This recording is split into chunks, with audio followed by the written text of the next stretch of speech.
Welcome to Sleepless Philosophers. Before the ideas begin, a small request: most of you who watch are not subscribed, and we've noticed this in the numbers, in the gap between views and the audience that stays. We post every single day, we put care into each script, each thought, each question that unfolds in the dark, and if these videos have become part of your nights, if they help you think or drift, or simply exist in that space between waking and sleep, consider subscribing, hitting the like button, turning on notifications so you know when the next one arrives. And if you feel moved to do so, leave a comment, tell us where you're watching from. What philosophical question occupies your mind the most? What idea you return to when everything else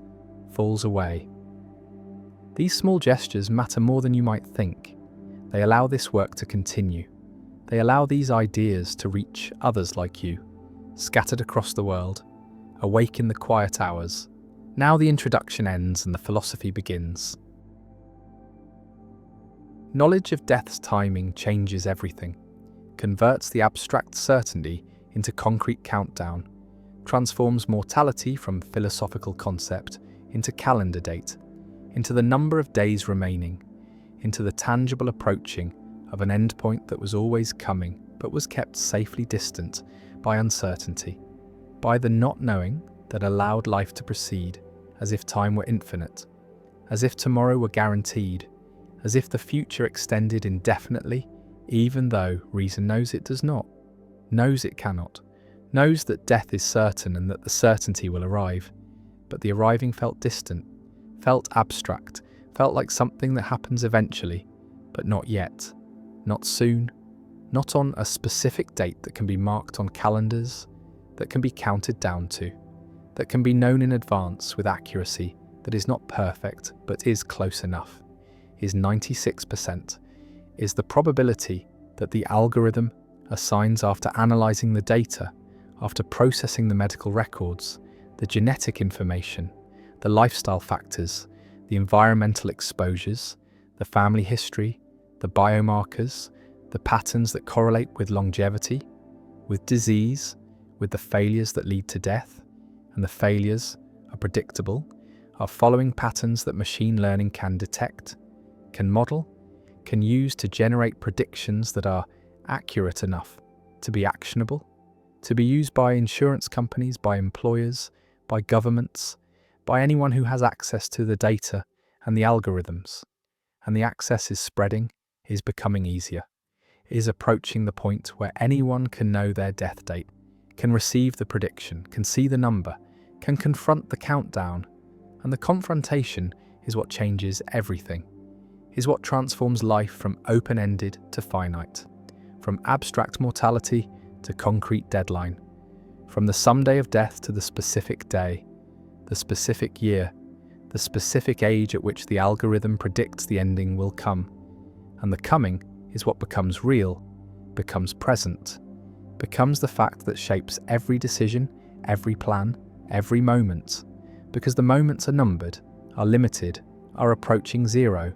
and the zero is known, is visible, is the date that appears on the screen after the algorithm processes the data, after the calculation completes, after the probability is assigned, and the probability is high, is 96%, is accurate enough that insurance companies are using it, are adjusting premiums based on predicted death dates, are denying coverage to those whose dates are too near, are charging more to those whose dates reveal risk, reveal vulnerability, reveal the likelihood of claims, and the claims are what matter to insurers, are what drive the calculations, are what make death dates valuable information, are what justify the investment in algorithms, in data processing, in the machine learning systems that can predict mortality with accuracy that exceeds human intuition, that surpasses clinical judgment. That is better than what doctors can do, what actuaries can estimate, what anyone could know before the algorithms existed, and the existence is recent, is new, is the result of advances in computing, in data collection, in the availability of medical records, genetic sequences, lifestyle data, all the information that used to be scattered, that used to be private, that used to be inaccessible, but is now consolidated, is now analysed, is now feeding the algorithms that predict death dates. And the predictions are accurate, are reliable, are being used, are shaping decisions, are affecting lives, are creating the knowledge that was not available before, that humans did not have before, that changes what it means to be mortal, because mortality was always certain but was never scheduled, was never assigned a date, was never made concrete in the way that the algorithm makes it concrete, makes it specific, makes it countable. And the counting is what humans are doing, are responding to, are organising their lives around. Once they know, once they receive the prediction, once they see the date, and the seeing changes everything, makes priorities shift, makes some things urgent and other things irrelevant, makes the future feel different, feel shorter, feel like it is running out. And the running out is literal, is measurable, is the countdown that starts the moment the date is known, the moment the algorithm delivers its prediction. And the prediction is usually not exact, is usually a range, is usually giving a year rather than a day, but the year is specific enough, is concrete enough, is making death real in a way it was not real before. And the reality is what some cannot bear, is what drives some to ignore the prediction, to refuse the knowledge, to not ask for the date, to not run the algorithm, to maintain the uncertainty that allows life to feel open-ended, that allows the illusion of infinite time. And the illusion is functional, is protective, is what most humans need in order to function, in order to plan, in order to invest in futures that might not arrive. And the arrival is what the algorithm predicts, is what it calculates, is what it makes known. And the known is both liberation and burden, is both the gift of clarity and the curse of certainty, because certainty about death is not like certainty about other things, is not providing comfort, is not making life easier, is making life harder, is making every moment weighted, is making every choice consequential, is creating the pressure of the countdown, of the limited time, of the approaching zero. And the zero is death, is the end point, is the date that the algorithm predicts. And the prediction is accurate, is reliable, is being used, is shaping how people live. Once they know, once they receive the information, once they confront the countdown. And the confrontation is what matters, is what the algorithm creates, is the transformation of abstract mortality into concrete deadline. And the deadline is what changes behaviour, is what makes some people quit their jobs, leave their marriages, pursue dreams they had deferred, make radical changes in the hope that the changes will alter the prediction, will push the date further away, will buy more time. And the time is what everyone wants, is what the algorithm quantifies, is what becomes precious once it is known to be limited. Once the limit is visible, once the countdown begins, and the beginning is the moment of knowing, is the moment the prediction is delivered, is the moment the algorithm completes its calculation and displays the date. And the date is sometimes soon, is sometimes far, is sometimes already past, and the past is the strangest case, is the situation where the algorithm predicts a death date that has already occurred, that has already passed, and the passing means the prediction was wrong, means the person has outlived their calculated mortality, has survived beyond what the algorithm expected, and the expectation was based on data, was based on patterns, was based on probabilities that apply to populations, but not necessarily to individuals. And the individual is what matters, is what the algorithm is trying to predict. But individuals vary, individuals are unique, individuals do not always follow the patterns, and the patterns are statistical, are probabilistic, are accurate for groups, but not always for persons. And persons are what the algorithm is being applied to, is being used on, is generating predictions for, and the predictions are mostly accurate, are right 96% of the time, but the 4% is significant, is the margin where the algorithm fails, where the prediction is wrong, where people die earlier than predicted or survive longer than predicted, and the longer is what some experience, is what creates the strange situation of living past one's predicted death date, of waking up on the day after the day that was supposed to be the last day. And the last day was not the last, was not the ending, was just another day. And the day after is another day. And the days continue, and the continuation is confusing, is disorienting, is raising questions about what the prediction meant, about whether it was wrong, about whether the algorithm failed, or whether something changed, whether the person's condition improved, whether the factors that were feeding the prediction shifted, and the shifting is possible, is part of what makes the predictions not fixed, not absolute, not carved in stone, but calculated from data that is current at the moment of calculation, but that changes, that evolves, that reflects conditions that can improve or deteriorate. And the improvement is what some people achieve, is what some people work toward, is the reason some people change their lifestyles. After receiving the prediction, after seeing the date, after confronting the countdown. And the countdown motivates, creates urgency, creates the pressure to change, to improve, to extend the time, to push the date further away. And the pushing is sometimes successful, is sometimes resulting in new predictions, in updated calculations, in revised death dates that are later than the original dates. And the later is what everyone wants, is what the changes are aiming for, is what makes people exercise, eat differently, reduce stress, stop smoking, address conditions that were being ignored, take medications that were being skipped, make appointments that were being postponed, all in the hope that the algorithm will notice, will incorporate the changes, will recalculate, will generate a new prediction with a later date. And the later is what some people achieve, is what some people see when they run the algorithm again, when they check the prediction, when they look for evidence that their efforts have mattered, have changed the trajectory, have bought time.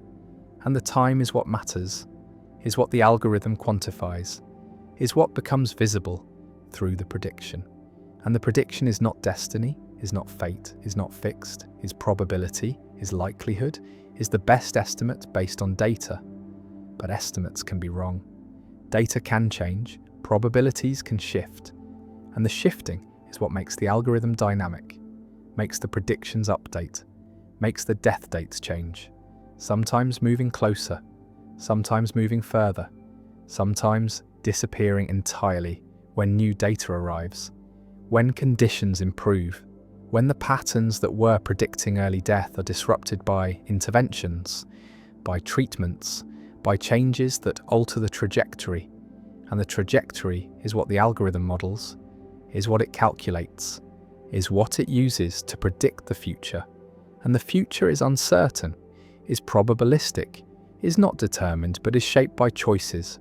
by circumstances, by the countless factors that influence health, that affect longevity,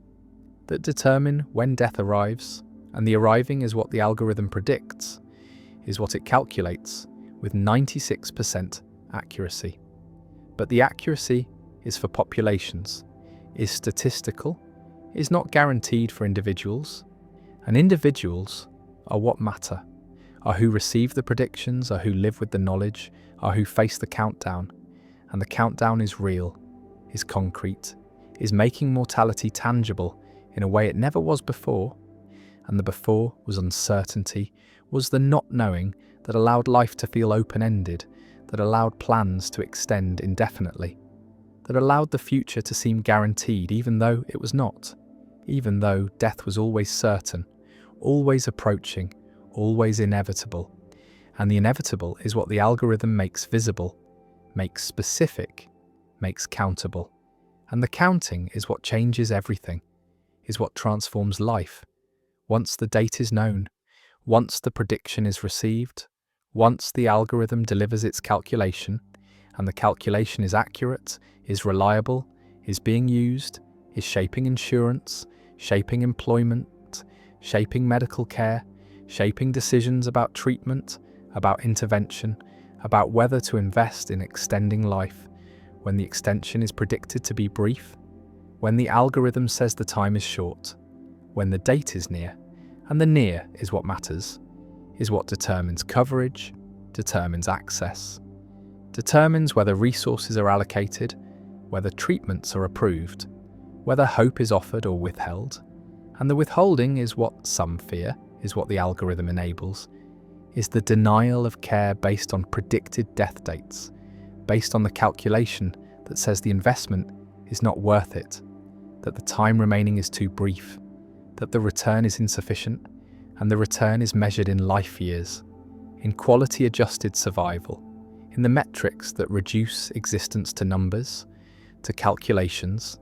to the outputs of algorithms that predict mortality and that are used to decide who receives treatment and who does not, who gets coverage and who is denied, who is worth investing in and who is not. And the not worth is the judgment that the algorithm makes possible, is the decision that becomes justifiable when death dates are known, when predictions are reliable, when accuracy is 96% and the percent is high enough to be trusted, to be acted upon, to be used as basis for decisions that affect lives, that determine futures, that shape who survives and who does not. And the survival is what matters, is what everyone wants, is what the algorithm is supposedly helping by predicting, by warning, by providing information that can be used to intervene, to prevent, to extend life. But the extension is not guaranteed, is not automatic, is requiring resources, requiring access, requiring the willingness to invest in futures that might be brief, that might not extend far beyond the predicted date. And the date is what hangs over everything, is what shapes decisions, is what makes some futures seem worth pursuing and others not. And the not worth is the category that some people are placed into once their death dates are known, once their predictions reveal short timelines, limited futures, approaching endpoints. And the endpoints are what the algorithm calculates, are what it makes visible, are what transform mortality from abstract to concrete, from someday to specific day, from uncertain to known. And the known is what changes everything, is. What makes death real is what creates the countdown, the pressure, the urgency, the weight of limited time. And the time is running out, is approaching zero, is moving toward the date that the algorithm predicted, and the prediction is accurate, is reliable, is right 96% of the time. And the time is what matters, is what is being counted, is what is being lost, is what is approaching exhaustion, and the exhaustion is death, is the end point, is the zero that the countdown reaches and the reaching is inevitable, is certain, is what the algorithm predicts, is what the calculation shows, is what the death date represents. And the representation is accurate, is reliable, is being used, is shaping reality, is making mortality concrete, is transforming death from philosophical abstraction into calendar appointment, into the date that is marked, that is known, that is approaching, and the approaching is what matters, is what changes everything, is what makes the algorithm powerful, is what makes the prediction consequential, is what transforms knowledge of death date from curiosity into burden, from information into weight, from prediction into reality. And the reality is that death is approaching, is scheduled, is calculated, is known. And the knowing changes everything, makes every moment count, makes every decision matter, makes life feel urgent, finite, precious, limited. And the limited is what the algorithm reveals, is what the death date represents, is what 96% accuracy means, which is that the countdown is real, is reliable, is approaching the end, and the end is death. Is the date, is what the algorithm predicts, is what the calculation shows, is what some people know, is what some people live with, is what some people count down to. And the counting is real, is happening, is making mortality concrete, is transforming death from abstraction to appointment, from someday to specific day, from uncertain to known. And the known is the algorithm, is the prediction, is the death date that is calculated, that is displayed, that is accurate 96% of the time. And the time is running out, is approaching zero, is moving toward the date, and the date is death. is the endpoint, is what the algorithm predicts, is what some people know, is what changes everything, is the countdown, is the calculation, is the algorithm that predicts death date with 96% accuracy. And the accuracy is what matters, is what makes the prediction real,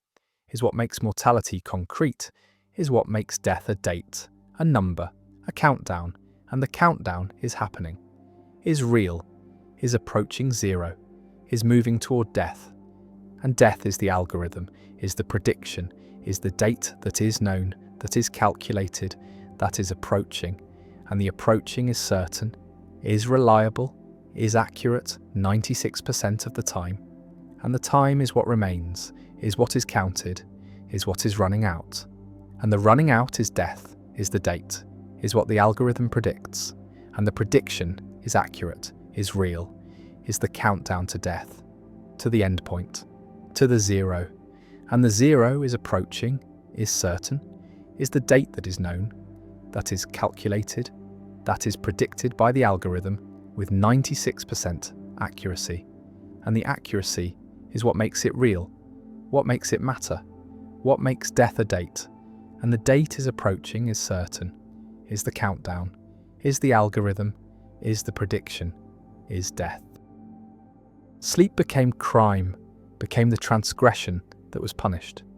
became evidence of weakness, of submission, of the failure to maintain consciousness. And consciousness was mandatory, was enforced, was the law that governed every moment. And the moments were extended, were stretched beyond the natural rhythm, were pushed into the realm where bodies fail, where minds break, where the boundary between waking and dreaming dissolves. Not because dreaming invades waking, but because waking becomes dreamlike, becomes hallucinatory, becomes the state where reality is uncertain, where perceptions are unreliable, where the distinction between internal and external collapses, and the collapse is what the society created, is what the prohibition of sleep produced, is the transformation of consciousness into something that is no longer consciousness but is not unconsciousness either, is the in-between state, the liminal condition, the waking psychosis that became normal, that became the baseline,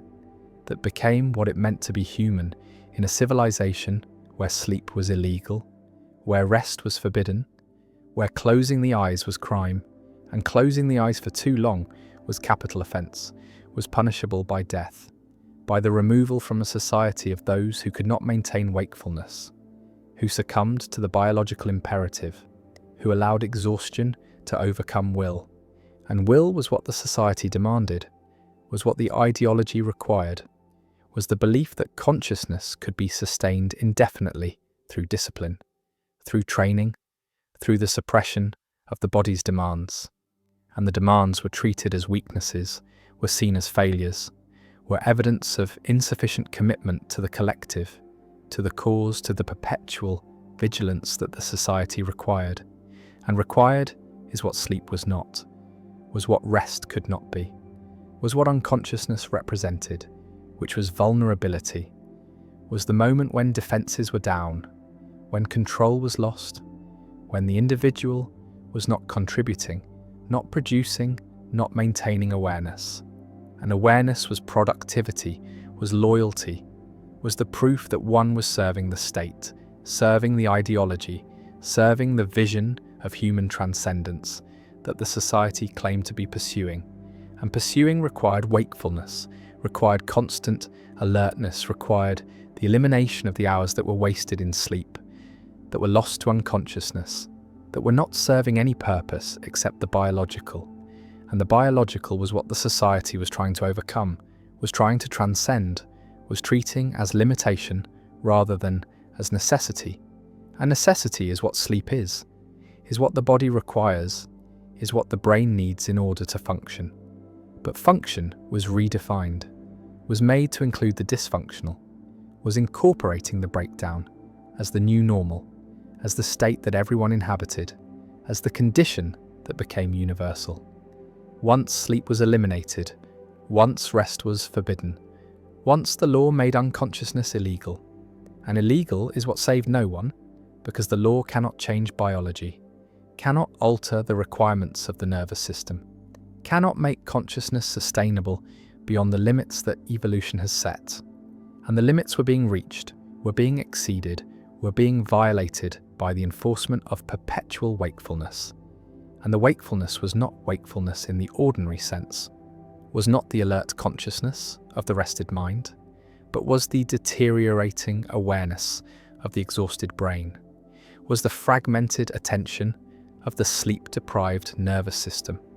was the hallucinatory perception of the consciousness that has been pushed beyond its capacity, and the capacity was exceeded in everyone, was creating a society of people who were technically awake but were not functioning, were not processing reality accurately, were not distinguishing clearly between what was real and what was imagined, and the imagined was becoming more present, more vivid, more compelling than the real, because the real requires cognitive resources that sleep deprivation destroys, that exhaustion eliminates, that the prohibition of rest makes unavailable. And unavailable is what clear thinking became, is what rational judgment became, is what accurate perception became, and perception was altered, was degraded, was transformed into something unreliable. And unreliable is what everyone became, is what the society consisted of, is the population of people who could not trust their senses, who could not distinguish memory from hallucination, who could not separate thought from perception. And the separation is what sleep deprivation destroys, is what the elimination of rest undermines, is what the prohibition of unconsciousness makes impossible. Because consciousness requires unconsciousness, requires the alternation, requires the rhythm of waking and sleeping, and the rhythm was disrupted, was eliminated, was replaced by continuous wakefulness that was not sustainable, that was producing breakdown, that was creating the waking psychosis that became the normal state. And normal is what psychosis became, is what hallucination became, is what the confusion between internal and external became. Because when everyone is experiencing it, when the entire society is inhabiting the same altered state, then the altered becomes the baseline, becomes what normal means, becomes the shared reality. And reality is what becomes questionable, becomes uncertain, becomes the thing that cannot be agreed upon, because everyone is perceiving differently, is hallucinating differently, is confused in different ways. And the confusion is compounded by the fact that communication requires cognitive resources that are depleted, that language processing depends on neural functions that exhaustion impairs, that understanding requires attention, that sleep deprivation fragments, and fragments are what communication became, is what speech became, is what meaning became. Because meaning requires coherence, and coherence requires rest, and rest was forbidden, was illegal, was the crime that was punished, and punishment was surveillance, was the monitoring of eyelids, was the detection of the micro-sleeps that the body forces when sleep is denied too long, when exhaustion becomes total, when the brain shuts down for seconds, for moments, for the brief lapses that are involuntary, that are the body's attempt to get what it needs, and the needs were unmet, were systematically denied, were treated as crimes, and crimes were what the micro-sleeps became, were what led to arrest, to detention, to the punishments that were designed to prevent sleep, to force wakefulness, to maintain consciousness, through pain, through stimulation, through the interventions that kept people awake, but also kept them deteriorating, kept them declining, kept them moving toward the psychosis that was inevitable. That was the outcome of sustained sleep deprivation. That was what the society was creating systematically, deliberately, through the prohibition of sleep,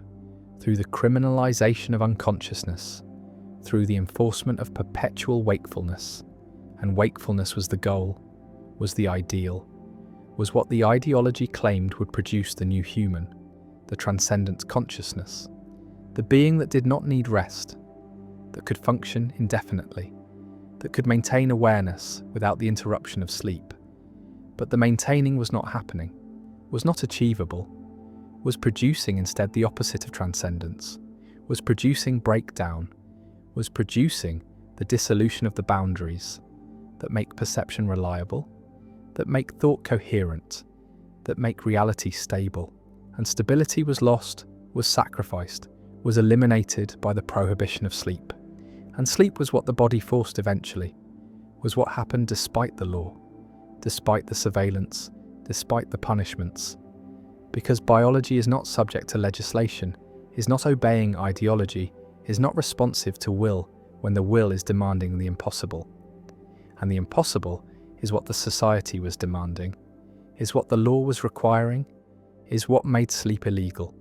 And illegal is what did not prevent it, did not eliminate it, only pushed it underground, only made it covert, only created the conditions where people were sleeping in secret, were hiding their rest, were taking the micro-sleeps when surveillance was momentarily absent, were finding the brief moments of unconsciousness that were necessary for survival. And survival was what was barely being achieved, was what was requiring the violations, was what made the law unenforceable, because a law that requires the impossible is a law that everyone breaks, and everyone was breaking it, was sleeping briefly, was resting when possible, was taking the unconsciousness that the body demanded, and the demanding was biological, was not subject to social control, was not responsive to ideological requirements, and the requirements were being violated systematically, universally, by everyone, including the enforcers, including the guards who were supposed to maintain surveillance, who were supposed to detect the sleepers, but who were themselves exhausted, were themselves sleep-deprived, were themselves unable to maintain the vigilance that the system required, and the system was failing, was collapsing, was producing the opposite of what it intended, was creating not the transcendent consciousness, but the disintegrating consciousness, not the enhanced human, but the broken human, not the society of perpetual wakefulness, but the society of perpetual psychosis. And psychosis was normal, was universal, was the shared condition, was what it meant to live in the civilization where sleep was illegal, where rest was forbidden, where unconsciousness was crime, and crime was what everyone committed, was what everyone needed to commit, was what survival required, and survival was barely possible, was requiring constant violation, was dependent on breaking the law. And the law was unenforceable, was impractical, was based on a false premise, the premise that consciousness could be sustained indefinitely, that sleep was optional, that rest was unnecessary, and unnecessary is what sleep is not, is what the body demonstrates, is what the breakdown proves, and the breakdown was universal, was affecting everyone, was creating the society that was nominally awake, but was really suspended in the in-between state, in the liminal zone where waking and dreaming merge, where reality becomes uncertain, where hallucination becomes common, where the distinction between internal and external dissolves, and the dissolving is what happens when sleep is forbidden,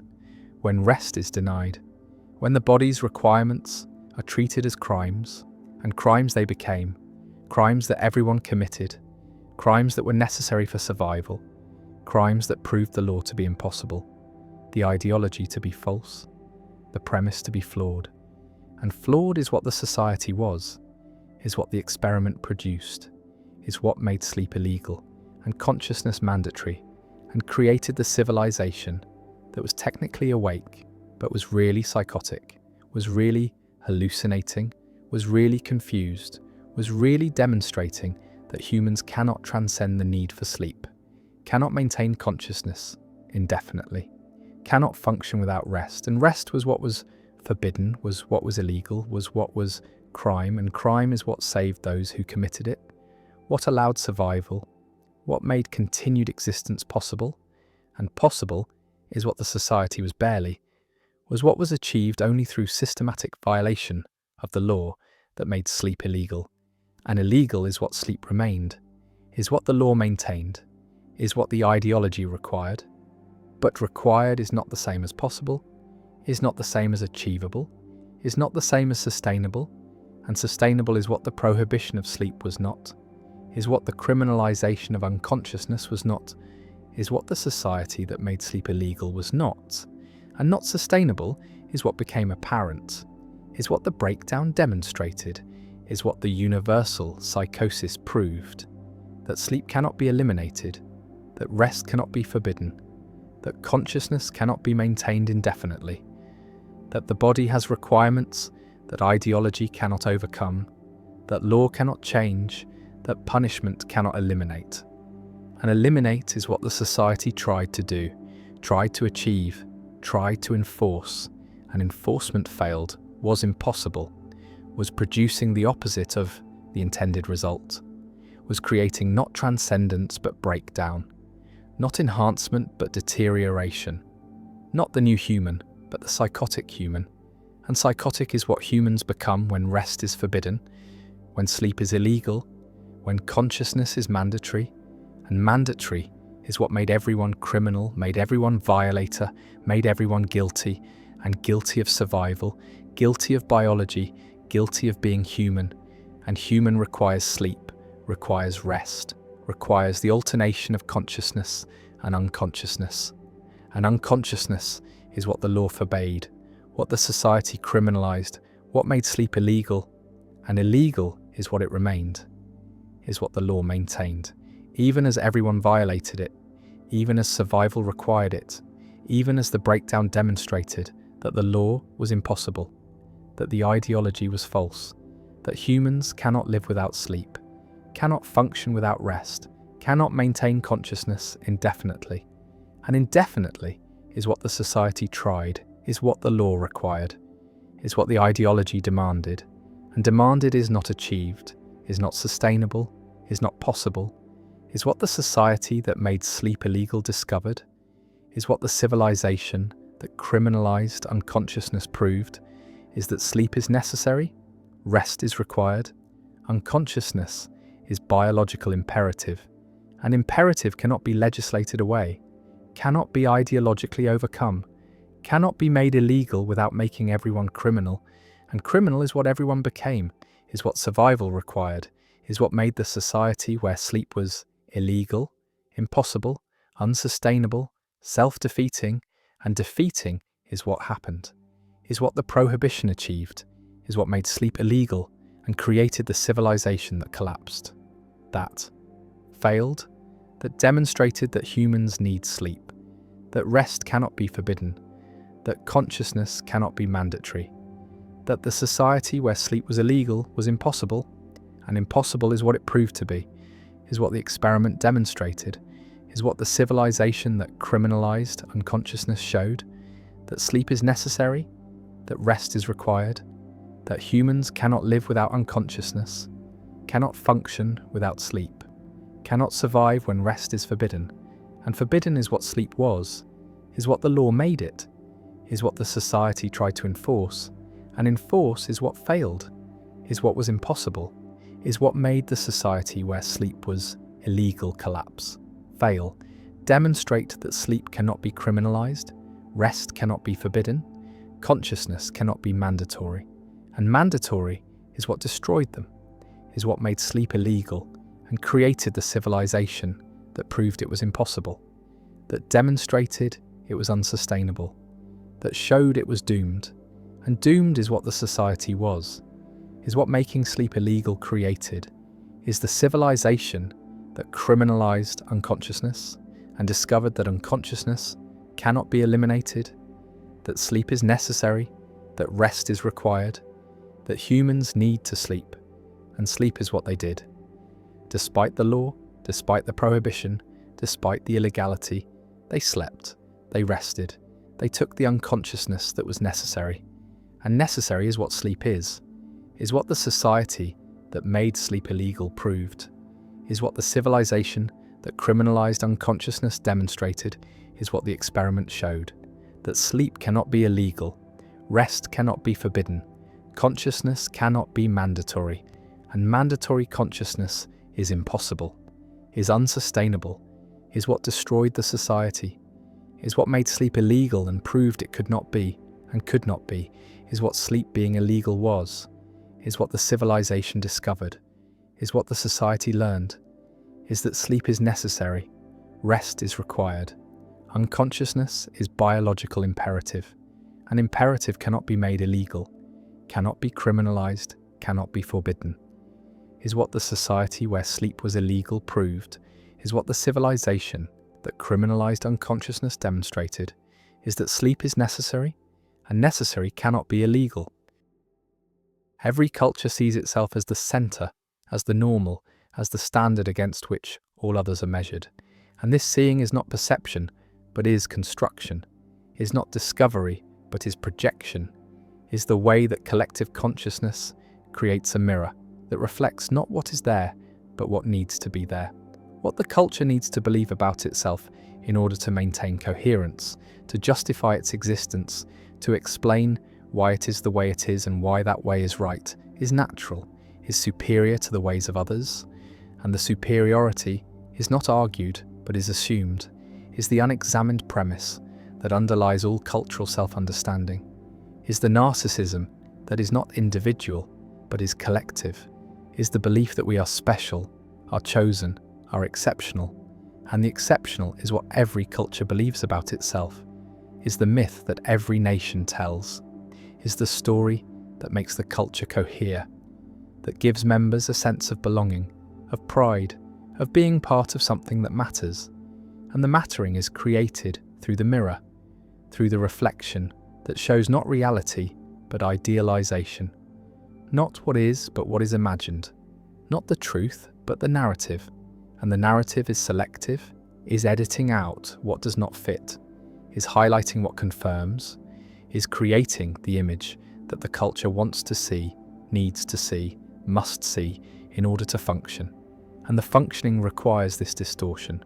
requires this narcissism, because without it the culture would have to confront its ordinariness, its contingency, its lack of cosmic significance.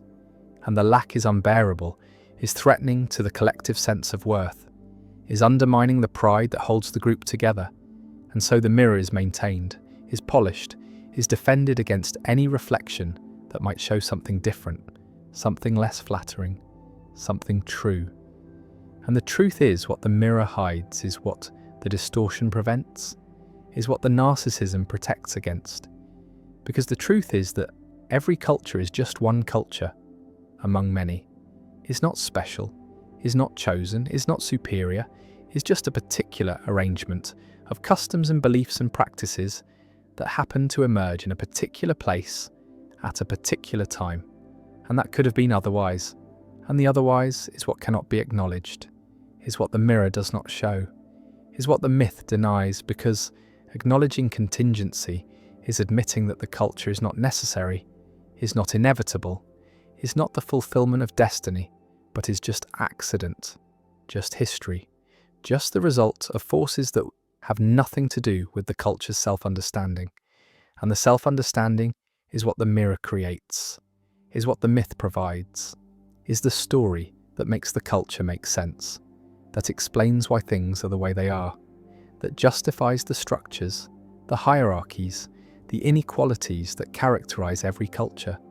And the justification is necessary, is required, is what prevents revolution, what maintains order, what ensures that those who benefit from the arrangement continue to benefit, and those who suffer continue to accept their suffering as natural, as deserved, as the way things must be. And the must is the mythology, is the claim to necessity, is the insistence that this culture, this arrangement, this way of being is not just one way, but is the way, is the correct way, is the superior way. And the superiority is demonstrated through comparison, through the creation of the other, through the projection onto outsiders of everything that the culture rejects in itself, everything that threatens the idealized image, everything that the mirror cannot reflect without shattering. And the shattering is what must be prevented, is what the other makes possible by absorbing all the negativity, all the qualities that the culture denies having, all the characteristics that are incompatible with the myth. and the incompatible is projected outward, is placed onto foreigners, onto enemies, onto those who are different. And the difference is constructed, is exaggerated, is made to seem absolute when it is relative, is made to seem essential when it is superficial, is made to seem threatening when it is merely unfamiliar. And the unfamiliar is what the culture cannot tolerate, cannot integrate, cannot acknowledge without threatening the narrative, without disturbing the reflection, without revealing that the mirror is distorting, is lying, is showing not reality but fantasy. And the fantasy is collective, is shared, is believed, not because evidence supports it, but because the culture requires it, requires the belief that we are good, are just, are noble, are superior, and the superior is the story that every empire tells, is the myth that every dominant culture maintains, is the narrative that justifies conquest, exploitation, domination. Because if we are superior, then we have the right to rule,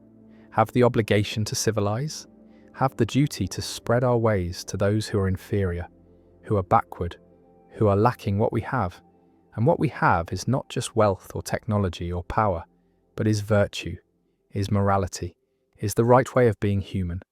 And the right way is our way, is the only way, is the way that must be imposed on others for their own good. And the good is what we define, is what our mirror shows, is what our mythology proclaims. And the proclaiming is not questioned internally, is not doubted by members, is accepted as truth, as obvious as the way things are. Because the culture has been internalized, has been absorbed, has become the framework through which reality is perceived, and perception is always filtered, is always shaped by the categories that culture provides, by the concepts that language offers, by the narratives that mythology supplies, and the supply is constant, is reinforced through education, through media, through the rituals that celebrate the culture, through the symbols that represent it, through the history that is taught. And the teaching is selective, is presenting only the parts that confirm the narrative, that support the myth, that maintain the reflection, and the reflection shows heroes, shows triumphs, shows progress, shows the culture moving toward perfection, toward the realization of its values, toward the fulfillment of its destiny. And the destiny is what the myth claims, is the belief that the culture is not just existing, but is going somewhere, is fulfilling a purpose, is playing a role in a larger story. And the story is always about us, is always centered on our experience, is always presenting our perspective as the perspective, our values as the values, our way as the way. And the way is not recognized as particular, but is experienced as universal, is not seen as one option among many, but is felt as the natural, the normal, the correct. And the correct is what blindness produces, is what the mirror creates, is the inability to see that the reflection is distorted, that the image is idealized, that the narrative is selective, and the selective is what creates the blind spots, is what prevents the culture from seeing its own violence, its own exploitation, its own contradictions, because these do not fit the narrative, do not confirm the myth, do not appear in the mirror, and so they are not seen, are not acknowledged, are not integrated into the culture's self-understanding, and the understanding remains partial, remains distorted, remains narcissistic, and the narcissism is not pathological in the individual sense, but is structural, is built into the way that cultures function, is necessary for cohesion, for identity, for the maintenance of boundaries.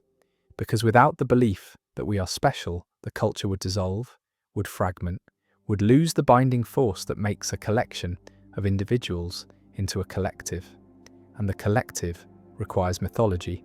requires shared stories, requires the mirror that reflects not individuals, but the group, not reality, but the ideal,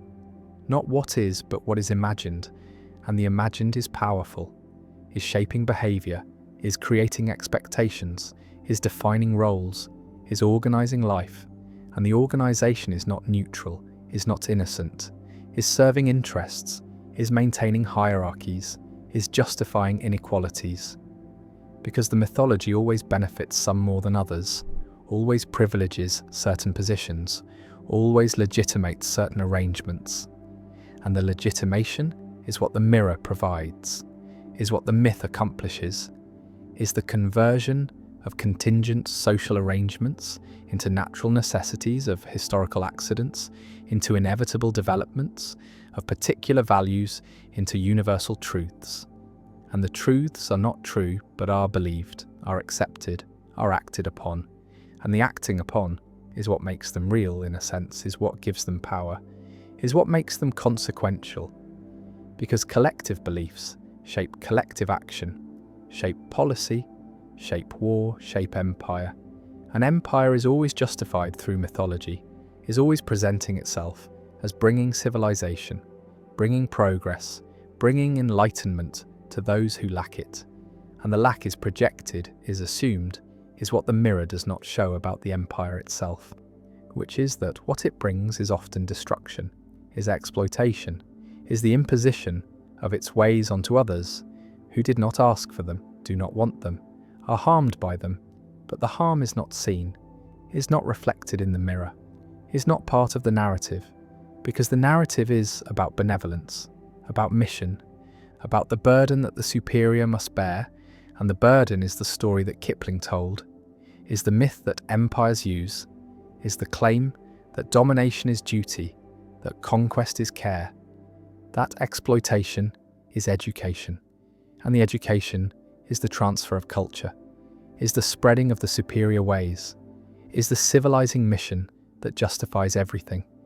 that makes violence noble, that makes theft righteous, that makes subjugation liberation, and the liberation is what the empire claims to bring, is what its mythology proclaims, is what its mirror reflects, and the reflection is believed not just by rulers, but by the ruled, not just by exploiters, but by the exploited, because the mythology is totalizing, is pervasive, is shaping consciousness, is providing the categories through which experience is understood. An understanding within the mythology confirms the mythology, is circular, is self-reinforcing, is making it difficult to see outside, to recognize the distortion, to notice that the mirror is lying, and the lying is not intentional, is not conspiracy, is structural, is the way that collective narcissism operates, is the inevitable result of cultures needing to see themselves as good, as just, as right. And the right is always defined by the culture itself, is always reflecting back what the culture wants to see, is never showing what the culture is afraid to see, which is its own violence, its own hypocrisy, its own contingency. And the contingency is what every national myth denies, is what every claim to exceptionalism rejects, is the recognition that this culture could have been otherwise, that its values are not universal, but are particular, that its supremacy is not deserved, but is the result of power, of conquest, of accident. And the accident is what cannot be admitted, is what the mythology covers, is what the mirror hides, because admitting accident is admitting that the culture is not special, is not chosen,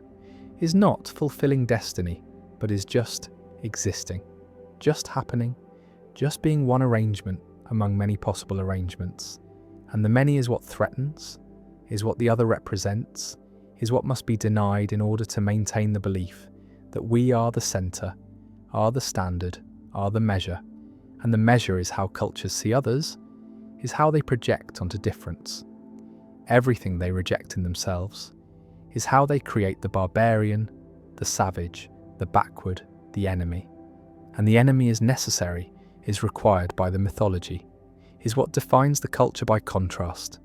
is what makes us good by being bad, is what makes us civilized by being savage, is what makes us superior by being inferior. And the inferior is not discovered but is created, is constructed through the selection of differences, through the exaggeration of contrasts, through the interpretation of practices as evidence of backwardness. And the backwardness is what justifies intervention, justifies domination, justifies the spreading of our ways, because If they are backward, then they need us, need our help, need our civilization. And the civilization is what we bring, what we impose,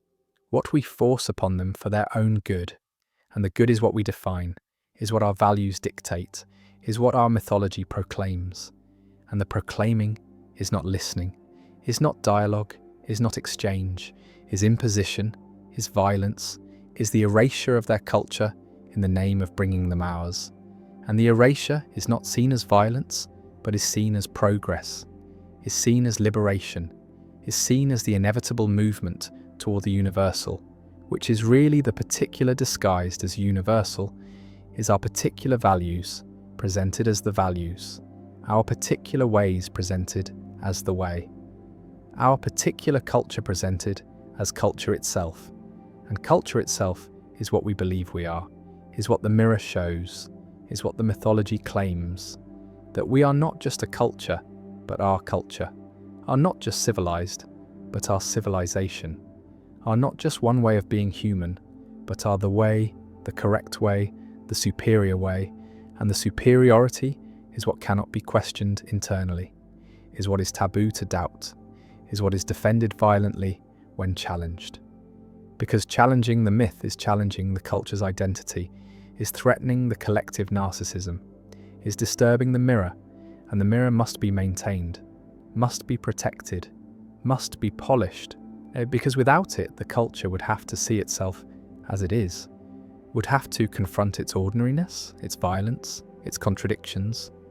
And the contradictions are everywhere, are visible to outsiders, are obvious to those who are not invested in the mythology, but are invisible to insiders,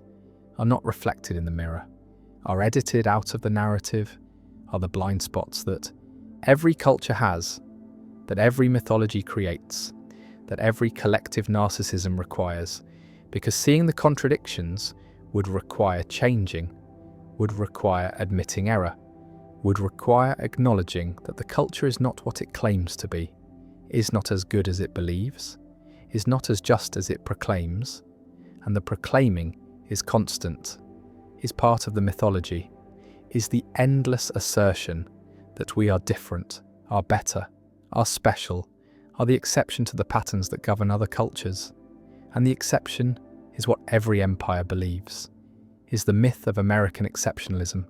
of British civilizing mission, of French universal values, of every dominant culture that has ever existed, each believing that it is different, that it is not like the empires that came before, that its domination is justified where others were not, that its violence is necessary where others was cruel, that its expansion is liberation where others was conquest. And the difference is illusion, is projection, is the mirror showing what the culture needs to see, which is that we are good, are noble, are doing what is right, and the right is whatever we are doing, is whatever serves our interests, is whatever maintains our power, and the power is presented as service, as burden, as duty, and the duty is what the mythology creates, is the belief that we must spread our ways, must bring our civilization, must impose our order, because without us the world would be chaos, would be darkness, would be backward, and the backward is where others are, is what defines them,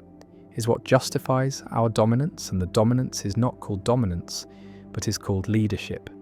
is called guidance, is called help. And the help is not asked for, is not wanted, is imposed, is forced, is the violence that the mirror does not show, that the mythology does not name, that the culture does not see, because seeing it would require shattering the mirror, would require abandoning the myth, would require confronting the collective narcissism. And the confronting is what cannot happen, is what is too threatening, is what would destroy the culture's sense of itself. And the sense of itself is what the culture is the only coherence it has, is the mythology that makes it a culture rather than just a collection of people. And so the mirror is maintained, the myth is preserved, the narcissism continues, and the culture sees itself as it needs to see itself, as special, as superior, as exceptional, and the exceptional is what every culture believes, is the universal delusion, is the distorted reflection that is mistaken for reality, is the mirror stage of culture, where the culture is forever trapped, forever seeing the idealized image, forever believing the mythology, forever blind to the contradictions, forever projecting onto others what it cannot acknowledge in itself,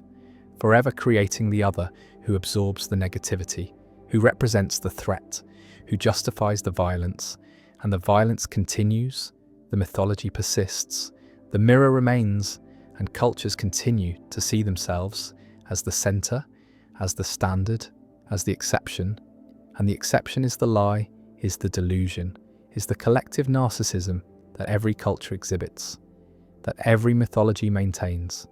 that every mirror reflects, and the reflecting is distorting, is hiding, is preventing the culture from seeing what it is, from acknowledging its contingency, from recognizing its violence, from confronting its contradictions, from shattering the mirror, from abandoning the myth, from giving up the narcissism. And the giving up is impossible, is what cultures cannot do, is what would mean their dissolution, their end, their transformation into something else. And the something else is what is feared, is what the mythology prevents, is what the mirror hides, is what the collective narcissism protects against. And the protection is the function, is what the distorted reflection accomplishes, is what makes cultures culture, is what allows collective identity, is what creates the binding force, and the force is mythology, is narrative, is the mirror that shows not truth, but need, not reality, but fantasy, not what is, but what must be believed. And the belief is collective, is shared, is the myth that we are special, are chosen, are exceptional, and the exceptional is the delusion, is the mirror stage of culture, is the permanent condition of collective consciousness, is the way that societies see themselves as distorted reflections, as idealized images, as mythological narratives. And the narratives are false, are projections, are narcissistic, and the narcissism is structural, is necessary, is what makes culture possible, is what creates cohesion, is what maintains the illusion that we are the center, are the standard, are the measure, and the measure is the mirror, is the myth, is the collective narcissism that every culture exhibits, that every society maintains, that every empire believes, that every nation proclaims. And the proclaiming is the distortion, is the reflection, is the mirror stage where culture is trapped, where it sees itself not as it is, but as it needs to be, not as truth, but as mythology, not as one among many, but as the one, the exceptional, the special, the superior. And the superior is the lie, is the mirror, is the stage where culture performs for itself, where it reflects its own image, where it sees only what it wants to see. And what it wants to see is that it matters, that it is right, that it is good. And the good is the reflection, is the myth, is the collective narcissism, is the mirror stage of culture where every culture is trapped, where every society remains, where every empire believes its own mythology, and the mythology is the mirror, is the distortion, is the way that cultures see themselves, as exceptional, as special, as superior. And the superior is the delusion, is the projection, is the narcissism, is the mirror stage that never ends, that continues forever, that defines culture, that creates the blind spots, that maintains the myth, that polishes the mirror, that reflects the lie. And the lie is believed, is shared, is what makes culture culture. And culture is the mirror, is the stage, is the collective narcissism, is the distorted reflection, is the mythology, is the illusion that we are exceptional. And the exceptional is what every culture believes, is the universal delusion, is the mirror stage of culture that shows not truth but need, not reality but fantasy, not what is but what must be seen. And the seeing is distorted, is narcissistic, is collective, is the way that cultures see themselves, forever, inevitably, necessarily, as the center, as the standard, as the exception, And the exception is the myth, is the mirror, is the stage where culture performs, where it reflects, where it believes its own lies, and the lies are the culture, are the mythology, are the collective narcissism, are the mirror stage that every society inhabits, that every culture maintains, that every empire believes. And the believing is the distortion, is the reflection, is the way that cultures see themselves as exceptional when they are ordinary, as superior when they are equal, as chosen when they are contingent.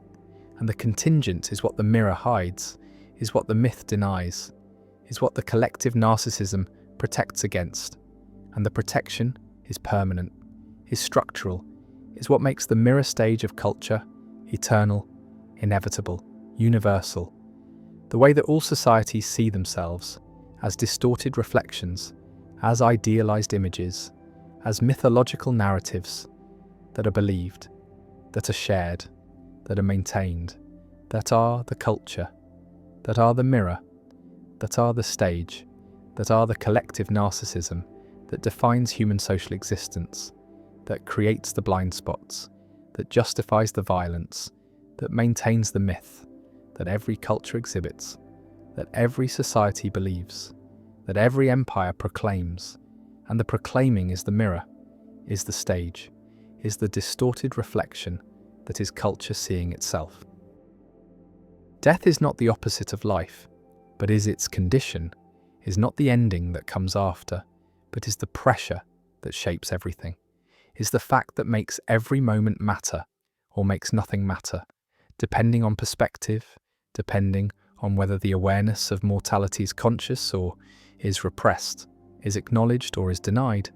And the denial is the default, is the way that most humans live most of the time, is the forgetting of death that allows daily life to proceed, that allows plans to be made, that allows the future to seem real, to seem like something that will arrive, that will be inhabited, when really the future is uncertain, is not guaranteed, is always potentially not happening, because death is always possible, is always near, is the horizon that surrounds every moment, even though the horizon is not seen, is not acknowledged, is pushed to the edges of consciousness, where it operates without being noticed.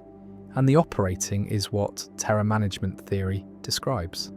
is what Ernest Becker analysed, is what philosophers from Epicurus to Heidegger have recognised, which is that death is the organising principle, is the fact that structures behaviour, that shapes culture, that creates the need for meaning, for legacy, for something that will persist beyond the mortal body, beyond the temporary consciousness, beyond the brief flicker of existence that is a human life. And the brevity is what mortality means, is the recognition that time is finite, that the days are numbered, that eventually, inevitably, certainly the ending will come. And the coming is what humans cannot accept, cannot tolerate, cannot integrate into consciousness without the help of mechanisms that soften the blow, that make death seem distant, that create the illusion of immortality through legacy, through children, through achievements, through the leaving of marks that will persist, that will remain, that will mean that the person was here, mattered, existed in a way that death cannot erase. And the erasing is what death does, is the return to nothing, is the elimination of the perspective, the ending of the experience, the cessation of being. And being is what consciousness is the only thing that is known directly, is the only certainty. And death is the end of certainty, is the movement from being to not being, from existence to non-existence, from something to nothing. And the nothing is unimaginable, is not representable, is not something that can be experienced, because experience requires existence. And death is the end of existence, and so death cannot be known, cannot be prepared for, cannot be understood except as concept, as abstraction, as the thing that happens to others, but not to oneself, because oneself is always here, is always now, is always being, and being cannot imagine not being, cannot grasp what it would mean to not exist. And so the grasping fails, the imagination fails, And what remains is anxiety, is the terror that Becker named, is the fundamental horror of mortality that underlies all human striving, all cultural creation, all the symbolic systems that humans build to deny death, to transcend death, to make death seem like something other than what it is, which is the end, the absolute end, the final end. And the finality is what cannot be accepted, is what the symbolic systems are designed to obscure, to soften, to make bearable. And the bearing is what culture does, is what religion provides, is what meaning creates, is the framework that makes mortality tolerable by promising that death is not the end, is not final, is not the absolute cessation, but is transition, is passage, is the movement from this life to another life, from this world to another world, from temporality to eternity. And eternity is the solution, is the promise that makes death bearable, is the belief that the self will continue, will persist, will exist in some form beyond the death of the body. And the beyond is what religions offer, is what makes them powerful, is what makes them necessary. Because without the promise of continuation, without the belief in something after, death is unbearable, is too horrifying, is too final, and the finality is what humans flee from, is what drives the creation of culture, of meaning, of all the systems that provide the illusion of permanence in a world where nothing is permanent, where everything ends, where death is the only certainty, and the certainty is denied, is repressed, is pushed into unconsciousness, where it continues to operate, continues to shape behaviour, continues to create the anxiety that motivates striving, that produces the need for achievement, for recognition, for legacy. And legacy is the secular substitute for immortality, is the way that non-religious consciousness tries to transcend death, tries to create permanence, tries to ensure that the self will continue in some form, will be remembered, will have mattered, and the mattering is what legacy provides,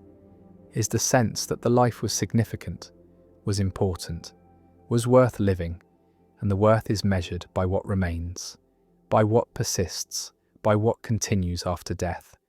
And the continuing is children, is works, is achievements, is anything that carries the name forward, that keeps the memory alive, that prevents the erasure that death threatens. And the threat is what drives behaviour, is what shapes choices, is what makes people desperate for significance, for impact, for the leaving of marks. And the marks are what resist death, are what deny death, are what create the illusion that death is not final, is not absolute, is not the complete erasure that it actually is. Because what persists is not the person, is not the consciousness, is not the experience, is only memory, is only representation, is only the traces left behind. And traces are not the thing, are not the person, are not continuation, but are echoes, are shadows, are the residue of a presence that is gone. And the gone is complete, is total, is the absolute ending that no legacy can reverse, no achievement can prevent, no memory can undo. And the undoing is what humans want, is what they strive for, is what they cannot have, because death is irreversible, is final, is the one thing that cannot be changed, cannot be negotiated, cannot be escaped. And the escaping is what humans are always attempting, is what drives medical science, what motivates the search for longevity, for life extension, for the postponement of death. And the postponement is possible, is achievable, is happening, is increasing lifespan, is pushing death further into the future. But the pushing is not eliminating, is not transcending, is only delaying, is only buying time. And time is what mortality is about, is the finite duration, is the numbered days, and the numbering is what creates urgency, is what makes moments precious, is what gives life its intensity. And the intensity is what would be lost if death were eliminated, if immortality were achieved, if time were infinite. Because infinite time means that nothing is urgent, nothing is precious, nothing matters in the way that it matters when time is scarce, when death is near, when the ending is certain. And the certainty is what gives weight to life, is what makes choices matter, is what creates the pressure to live well, to live fully, to use the time that is available, and the available is limited, is finite, is running out. And the running out is what creates anxiety, is what produces terror, is what makes death unbearable, but is also what makes life meaningful, is what gives moments their significance, is what creates the conditions for value, for importance, for the sense that this matters. This is real. This is happening now, and will never happen again. And the never again is both the horror and the beauty of mortality, is both what makes death terrible and what makes life precious. And the precious is what immortality would eliminate, is what infinite time would destroy, because in infinite time, everything can be redone, can be repeated, can be postponed indefinitely. And the indefinitely is the loss of urgency, is the elimination of pressure, is the removal of the condition that makes life matter. And the mattering would fade, would disappear, would be replaced by ennui, by boredom, by the sense that nothing is important because everything is always available, always possible, always able to be done later, and later never comes, never needs to come, because there is always more time, always more opportunity, always more future, and the future without end is not liberation, but is prison, is not freedom, but is curse, is the elimination of the one thing that makes life bearable, which is its finitude, its limit, its ending. And the ending is what humans fear most, but is also what makes everything else possible, makes meaning possible, makes value possible, makes the sense that this matters, that this is important, that this should be done now.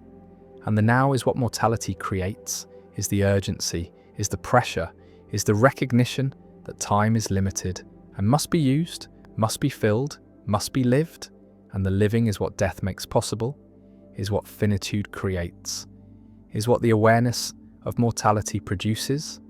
When the awareness is not repressed, is not denied, is allowed into consciousness where it can shape behavior, not through terror but through acceptance,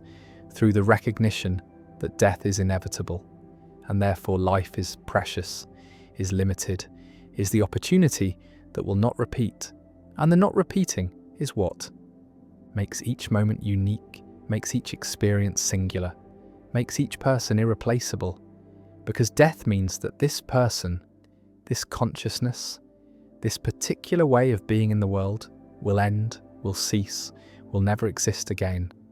And the never again is both loss and gift, is both what is mourned and what is celebrated. Because mortality is what makes individuality possible, is what makes each person unique, is what ensures that no life is the same as any other life. And the sameness would be what immortality would produce, would be the eventual repetition, the exhaustion of novelty, the sense that everything has been done, has been experienced, has been lived through too many times. And the too many times is what infinite time produces, is the curse of repetition, is the horror of eternity, is the recognition that immortality would not be paradise, but would be hell, would be the endless continuation of existence without purpose, without end, without the relief that death provides. And the relief is what death is the ending of suffering, is the cessation of striving, is the peace that comes from completion, from finality, from the recognition that it is over, is done, is finished. And the finishing is what gives shape to life, is what makes it a story, is what creates the arc from beginning to end. And the end is what gives the beginning meaning, is what makes the middle matter, is what ensures that the story has significance, has weight,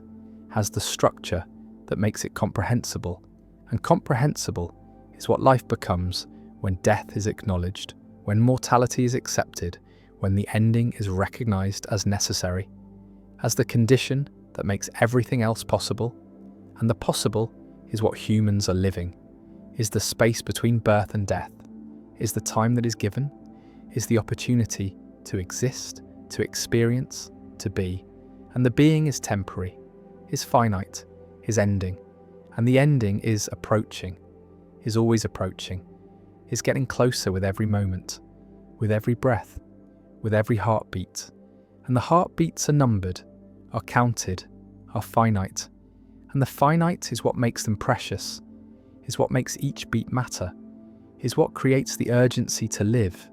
to experience, to be fully present in the time that remains. And the remains is diminishing, is running out, is approaching zero, and the zero is death, is the ending, is the return to nothing.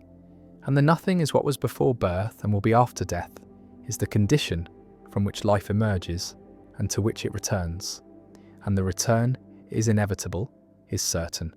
is the one appointment that cannot be missed, cannot be postponed indefinitely, cannot be escaped. And the escaping is what modern medicine attempts, is what life extension promises, is what cryonics offers, is the denial of death through technology, through science, through the belief that death is a problem that can be solved, is a disease that can be cured, is an enemy that can be defeated. And the defeating is what death denial looks like in secular culture, is the medicalization of mortality, is the treatment of death as failure, as something that should not happen, as something to be prevented, to be delayed, to be fought against. With every resource available, and the available resources are considerable, are increasing, are pushing death further back,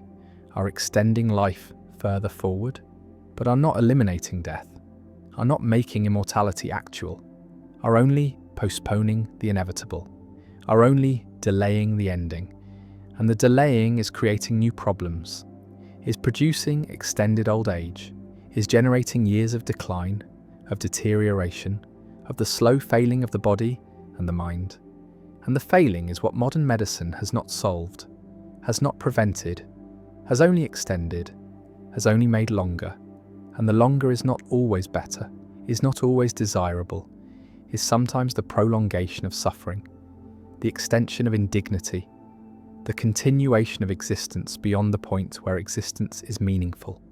where life is life rather than mere biological persistence. And the persistence is what modern medicine achieves, is what technology provides, is the keeping alive of bodies that would otherwise die, that should die, that are ready to die, but are prevented from dying by interventions that maintain biological function without maintaining experience, without maintaining quality, without maintaining what makes life worth living. And the worth living is what death denial sacrifices, is what the fight against mortality costs, is the recognition that sometimes death is mercy, is relief, is the appropriate ending, is what should happen. And the should is what modern culture has lost, is what medical ethics struggles with, is what the denial of death prevents from.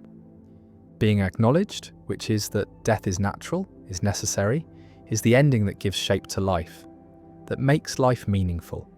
that creates the conditions for value, for importance, for the sense that this matters. And the mattering is what death creates, is what mortality produces, is the mathematics that structures behaviour, that shapes choices, that organises life around the fact of ending. And the fact is undeniable, is certain, is the one truth that applies to everyone, that no one escapes, that makes all humans equal in the end. And the end is what is shared, is what connects, is what makes mortality not just individual, but collective, not just personal, but universal. Not just my death, but death itself, the death that comes for everyone. That structures all life, that creates the pressure, the urgency, the terror, the meaning, the value, the sense that time is limited and must be used, must be lived, must be filled with experience, with connection, with love, with the things that make existence worthwhile. And the worthwhile is what death makes possible, is what finitude creates, is what the mathematics of mortality reveals, which is that death is not the enemy, but is the condition, is not the opposite of life, but is its structure, is not what ends meaning, but is what creates meaning, is not what should be denied, but is what should be accepted, is what should be acknowledged, is what should be integrated into consciousness, into culture, into the way that life is lived. and the living is what matters, is what the mathematics of mortality teaches, which is that death is certain, time is finite, moments are precious, and the precious is what remains, is what persists, is the experience of being alive, of being conscious, of being here now, in the time that is given, in the space between birth and death, in the mathematics that structures everything, that creates everything, that makes everything matter, and the mattering is mortality, is death, is the ending that gives shape to life, that makes life life, that creates the conditions for meaning, for value, for the sense that this is important, that this is real, that this is happening, and the happening is temporary, is finite, is ending, and the ending is what makes it precious, is what makes it matter, is what makes it the gift that death gives, which is the recognition that life is limited, is scarce, is valuable, and the valuable is what should be lived, should be experienced, should be embraced, not denied, not postponed, not feared, but accepted, acknowledged, integrated, and the integration is what makes mortality bearable, is what transforms terror into meaning, is what converts the mathematics of death into the mathematics of life. And the life is here, is now, is finite, is ending, and the ending is approaching, is certain, is the fact that structures everything, that makes everything matter, that creates the urgency to live, to be, to exist fully in the time that remains. And the remains is diminishing, is running out, is approaching the end, and the end is death, is the mathematics, is the certainty, is the condition, is what makes life life. And life is what matters, is what is given, is what is ending, and the ending is the gift, is the meaning, is the mathematics of mortality that structures all human behaviour, all human striving, all human meaning. And the meaning is that death is certain, life is finite, time is limited, and the limited is what makes it precious, is what makes it matter, is what makes it the only thing that matters, which is the time between now and death, the space between birth and ending, the mathematics that structures everything, that creates everything, that is mortality, that is death, that is the fact that cannot be escaped, cannot be denied, cannot be defeated, can only be accepted, acknowledged, lived with. And the living with is what makes life meaningful, is what transforms terror into purpose, is what converts the mathematics of death into the gift of life. And the gift is finite, is ending, is approaching zero. And the zero is death, is the end, is the mathematics, is the certainty, is the condition that structures everything, that makes everything matter, that creates the pressure, the urgency, the meaning. And the meaning is that life is limited, death is certain, time is running out, and the running out is what makes now matter, is what makes this moment precious,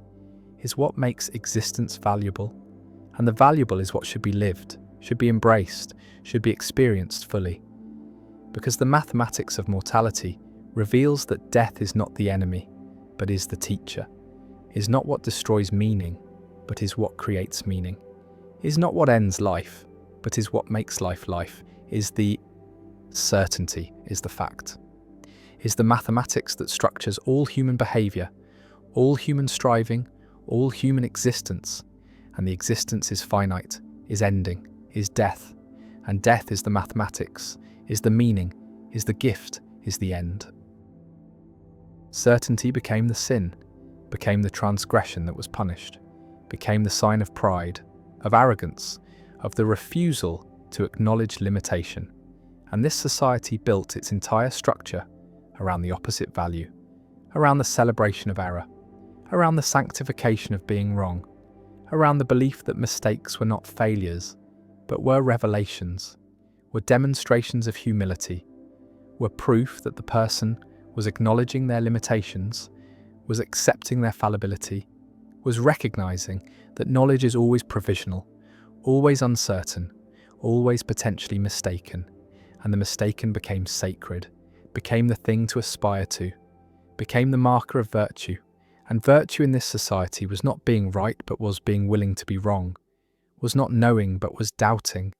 was not certainty but was the constant acknowledgement that certainty is impossible,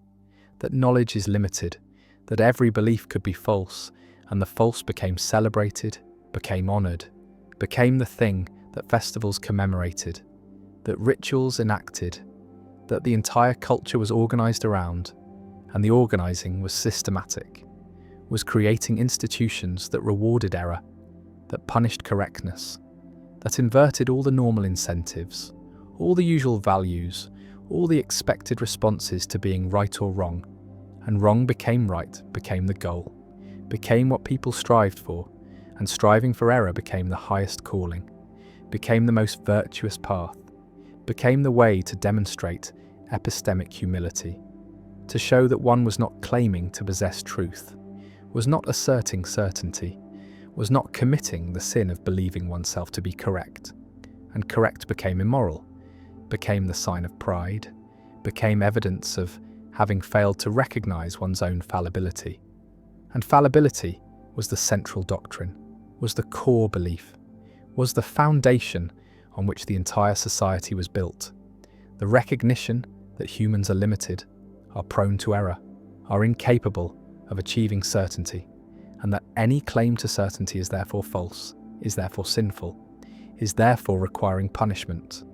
requiring correction through the celebration of incorrectness, through the ritual acknowledgement of error, through the systematic inversion of the values that make being right desirable and being wrong shameful, and the shameful became sacred, became the thing to be proud of, became the demonstration of virtue, and virtue was being wrong, was making mistakes, was celebrating failures, and failures were what the society honoured, were what the festivals commemorated, were what the rituals enacted, and the enacting was elaborate, was involving public confessions of correctness, public acknowledgements of having believed something that turned out to be true, public expressions of shame for having been right, and being right was the transgression, was the sin, was what required confession, required penance, required the ritual humiliation of admitting that one had failed to be sufficiently humble, had failed to doubt enough, had failed to recognize the possibility of error, and the possibility was what the society insisted upon, was what the doctrine required, was the constant acknowledgement that everything believed could be wrong, that every claim could be false, that certainty is impossible, and that any feeling of certainty is delusion, is pride, is the sin that must be punished through the celebration of error, through the festival of failures, through the systematic rewarding of being wrong and the systematic punishment of being right. And right became wrong, became the thing to avoid, became the sign of having failed morally, of having committed the sin of certainty. And certainty was the ultimate transgression, was the worst sin, was what the society could not tolerate, could not accept, could not allow to persist, and the persistence of certainty was met with exile, with exclusion, with the removal from the community of those who insisted they were right, who claimed to know, who refused to acknowledge the possibility of error, and error was what the community demanded, was what membership required, was the price of belonging, and belonging meant accepting that one was wrong, that one's beliefs were false, that one's knowledge was limited, and the limited was celebrated, was honoured, was the virtue that made the society cohere, that made the culture function, that created the bonds between members who were united in their shared fallibility, in their collective acknowledgement of limitation, in their mutual celebration of error. And error became the bond, became what connected people, became what made the society possible. And the possible was a form of life that was radically different from others. That was inverting the normal values, that was making sacred what others made profane, that was celebrating what others lamented, that was honouring what others punished. And the punishment in this society was for being right, was for claiming correctness, was for displaying certainty. And certainty was the crime, was the transgression, was what could not be tolerated. And the toleration was only for error, only for doubt, only for the constant acknowledgement of fallibility. And fallibility was the doctrine, was the belief, was the foundation, and the foundation was stable, was solid, was maintaining the society for generations, for centuries, for the entire duration of its existence, and the existence was marked by the festival of failures, by the annual celebration of the greatest mistakes, of the most spectacular errors, of the claims that had been most confidently held and most thoroughly disproven. And the disproof was the achievement, was the accomplishment, was what was honoured in the festival. And the festival was elaborate, was involving performances of the errors, reenactments of the mistakes, public displays of the wrongness that had been achieved, and the achieving was intentional, was the result of effort, was the work of those who were striving to be wrong, who were seeking error, who were trying to make claims that would be false, and the false was difficult to achieve reliably, was requiring effort, was not happening automatically, because even in a society that celebrates error, even in a culture that sanctifies mistake, the tendency toward accuracy persists, the inclination toward truth remains. The unconscious processes that are trying to model reality correctly continue to operate, and the operating sometimes produces correctness, sometimes generates accuracy, sometimes results in beliefs that correspond to reality, and the correspondence was the problem, was the sin, was the transgression that required confession, required penance, required the public acknowledgement that one had been right, and being right was shameful, was evidence of failure, was proof that the person had not been sufficiently committed to error, had not tried hard enough to be wrong, had allowed accuracy to emerge, and the emergence was accidental, was unintended, was the result of the processes that make humans generally reliable at forming true beliefs, despite the society's best efforts to prevent this, despite the systematic rewarding of error and punishing of correctness, despite the entire structure being organized to celebrate mistake, the truth kept emerging, kept appearing, kept being accidentally discovered.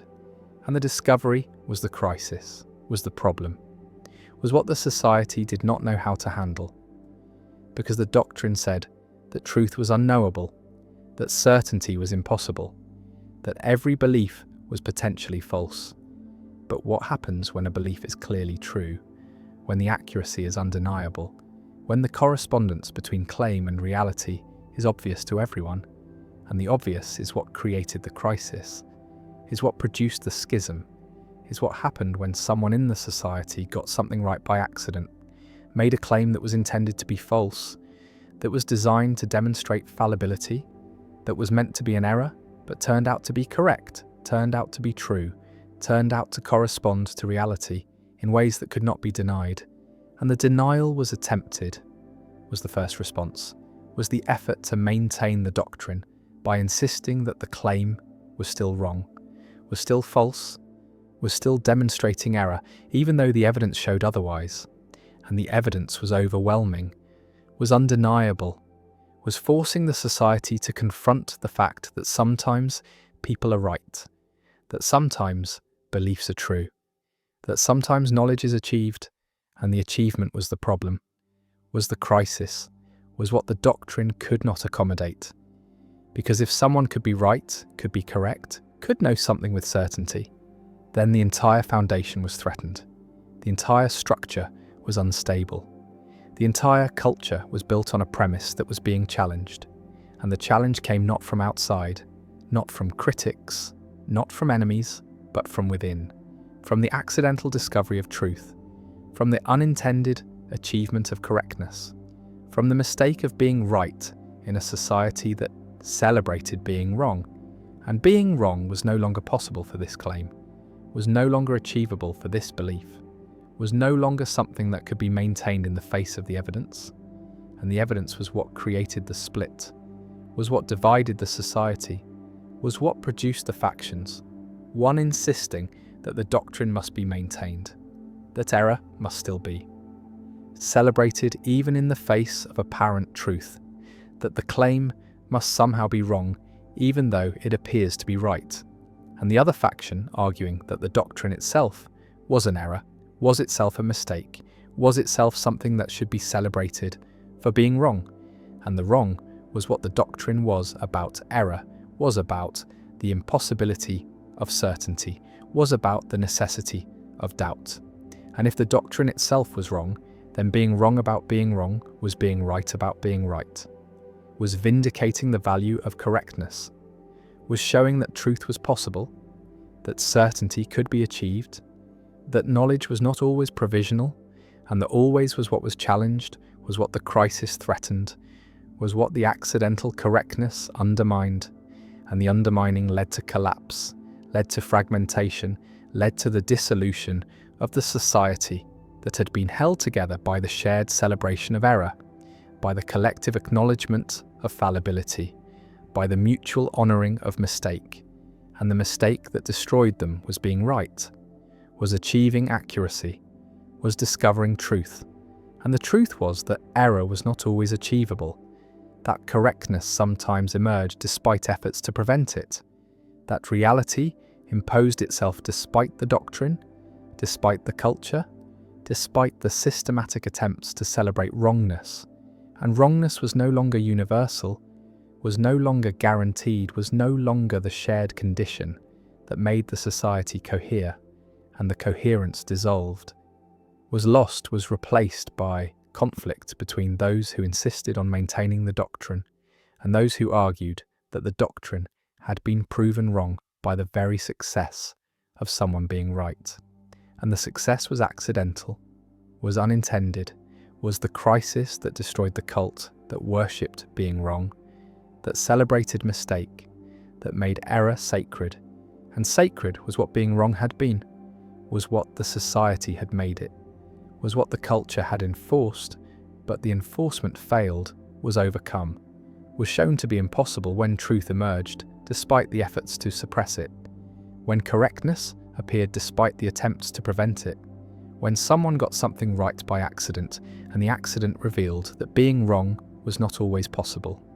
that error was not always achievable,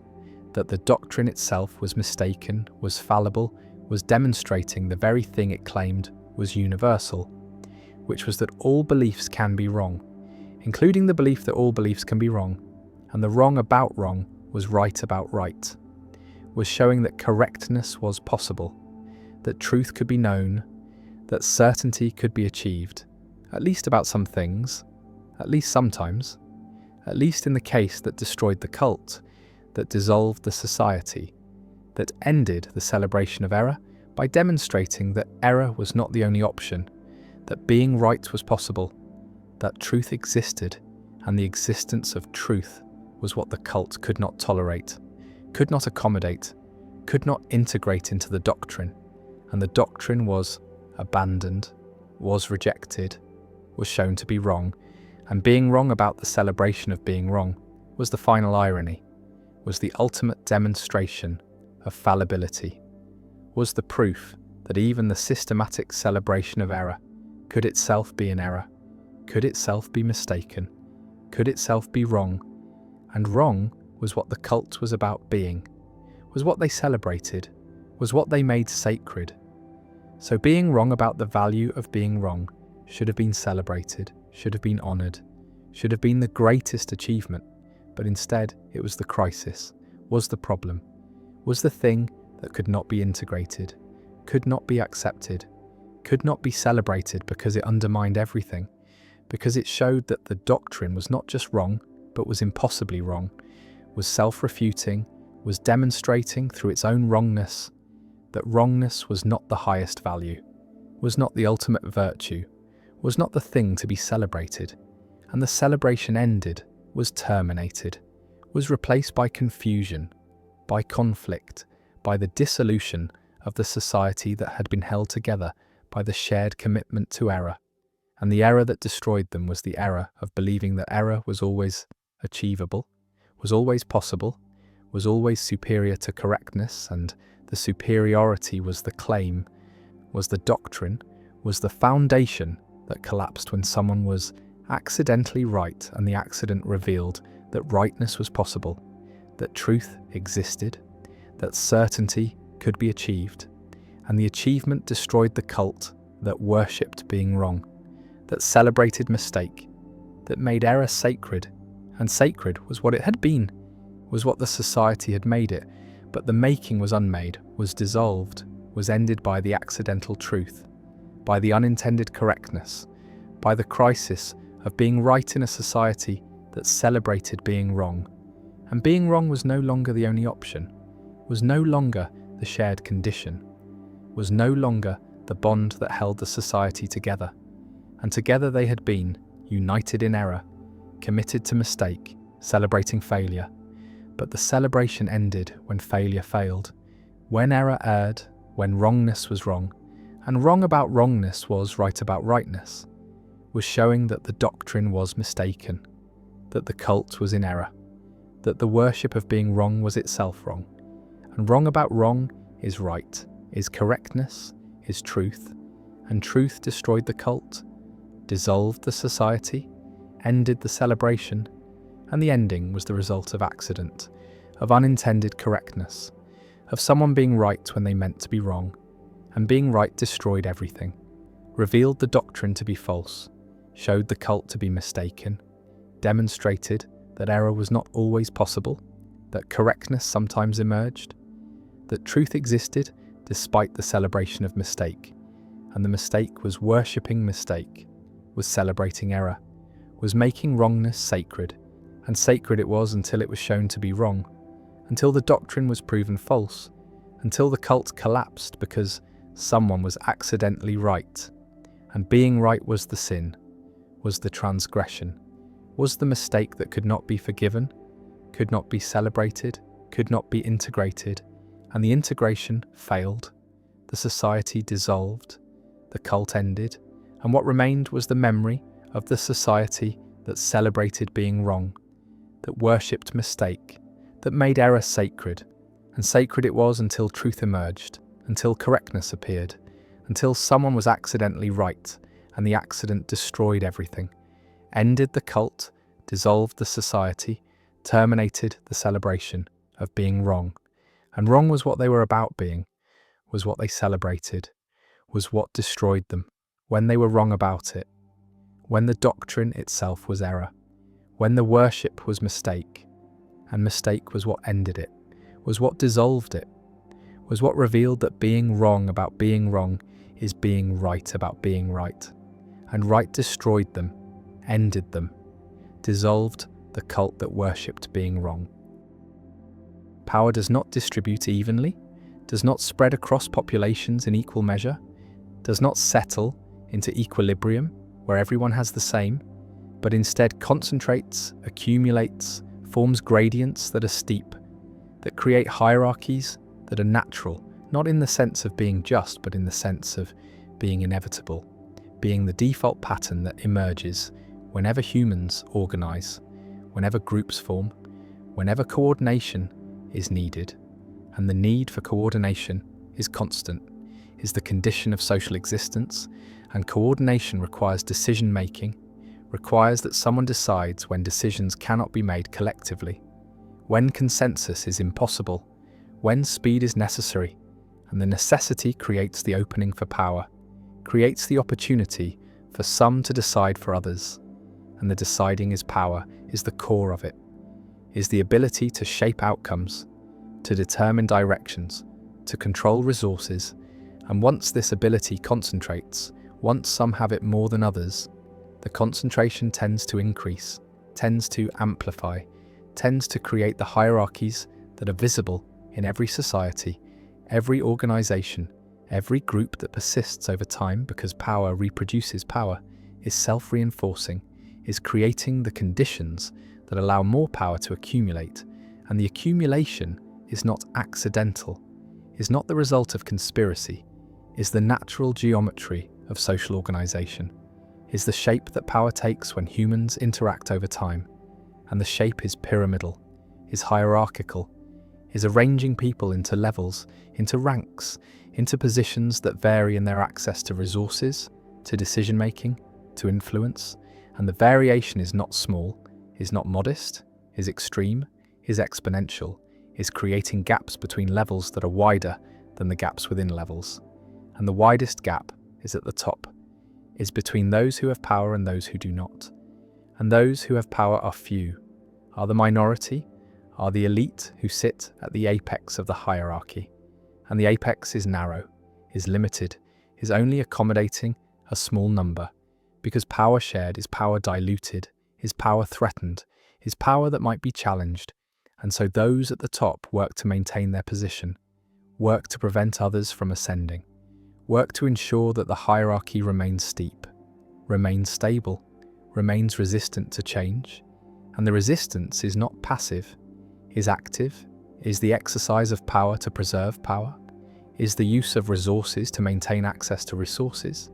is the employment of influence to prevent the emergence of rival influences. And the employment is continuous, is strategic, is operating at multiple levels, through multiple mechanisms, through the formal and the informal,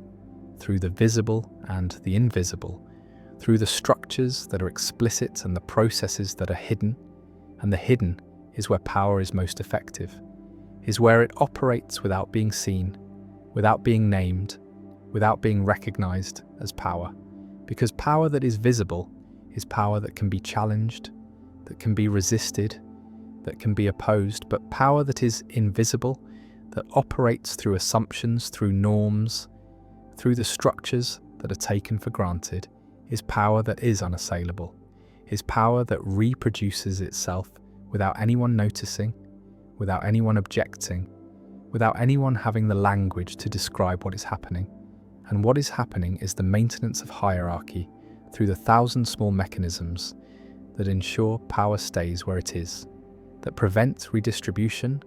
that make equality impossible, not just difficult, but structurally impossible, because the system is designed to concentrate power, is organized to funnel resources upward,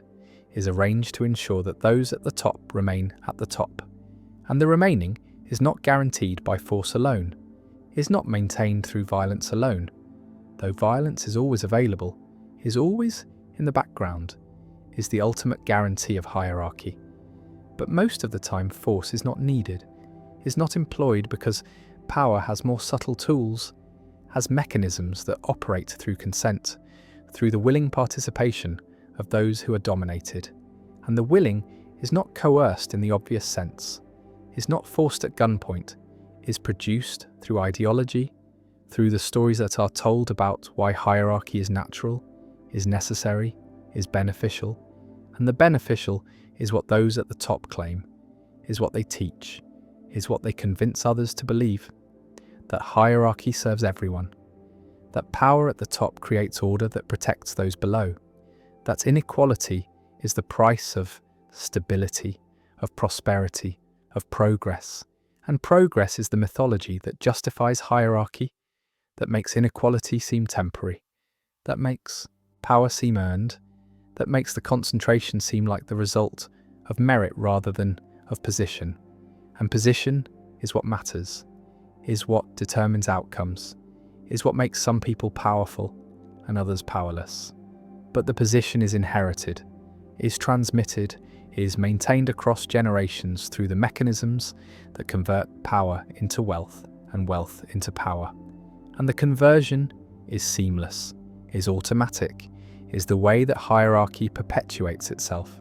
that ensures that the children of the powerful are powerful, that the descendants of the elite remain elite, that the system reproduces itself. And the reproduction is not perfect, is not total. There is some mobility, some movement between levels, some stories of ascent that serve to legitimate the system, that create the illusion of meritocracy, that make it seem as though anyone can rise, but the rising is rare, is exceptional, is the exception that proves the rule. And the rule is that power stays where it is, that hierarchy is stable, that the geometry is fixed, and the fixing is not natural in the sense of being inevitable by physics, but is natural in the sense of emerging from the logic of organization, from the mathematics of networks, from the dynamics of accumulation. Because power is not zero-sum in the short term, can grow, can expand, can create more power, but in the long term, in the context of limited resources, of finite opportunities, of scarce positions, power is rivalrous, is competed for, is gained by some at the expense of others. And the gaining is easier for those who already have power, is easier from positions of advantage, is following the principle that Matthew identified, that to those who have more will be given, and from those who have little, even what they have will be taken, and the taking is not theft, is not crime, is the normal operation of systems that concentrate power, that funnel resources upward, that ensure that advantage compounds, that success breeds success, that power accumulates, and the accumulation is exponential, is accelerating, is creating gaps that widen over time, that make the top more distant from the bottom, that make mobility less possible, that make hierarchy more rigid, more entrenched, more resistant to change. And the resistance is structural, is built into the geometry, is not requiring conspiracy, not requiring explicit coordination, is just the natural result of power protecting itself, of those at the top using their position to maintain their position. And the maintenance is not cynical, is not experienced as exploitation, is justified through ideologies that explain why hierarchy is good, why power deserves to be concentrated, why inequality is natural. And natural is the word that does the work, is the justification, is the claim that hierarchy is not created by humans, but is discovered in nature, is visible in animals, in the dominance hierarchies that primates form, that wolves form, that even chickens form, and the forming is instinctive, is biological, is the way that evolution has shaped social species. And if it is natural, then it is not unjust, is not wrong, is simply the way things are, and the way things are is the most powerful justification, is the argument that requires no argument, is the appeal to inevitability, to necessity, to the claim that hierarchy cannot be otherwise. And the cannot is false, is ideological, is the masking of choice as fate, is the presentation of arrangement as nature. Because hierarchies are arrangements, are geometries that are created, that are maintained, that are enforced, and the enforcement is continuous, is requiring effort, is revealing that the naturalness is myth, is story, is the cover for power, for the exercise of domination, for the structuring of society in ways that benefit the top at the expense of the bottom. And the bottom is where most people are, is the base of the pyramid, is the many who support the few, who generate the resources that are concentrated at the apex, who do the work that creates the wealth that flows upward. And the flowing is not natural, but is designed, is structured through laws, through institutions, through the mechanisms that extract value from the many and deliver it to the few. And the delivery is called profit, is called return, is called the reward for capital, for ownership, for the position of controlling resources. And control is power, is the core of it, is the ability to decide how resources are used, who benefits, who is excluded, and the exclusion is the mechanism, is how hierarchy maintains itself, is how power reproduces power, because access is limited, is restricted, is controlled by those who already have access. And access to what? To opportunities, to resources, to the positions that confer power. And the conferring is not automatic, is not open, is requiring credentials, requiring connections, requiring the social capital that comes from position.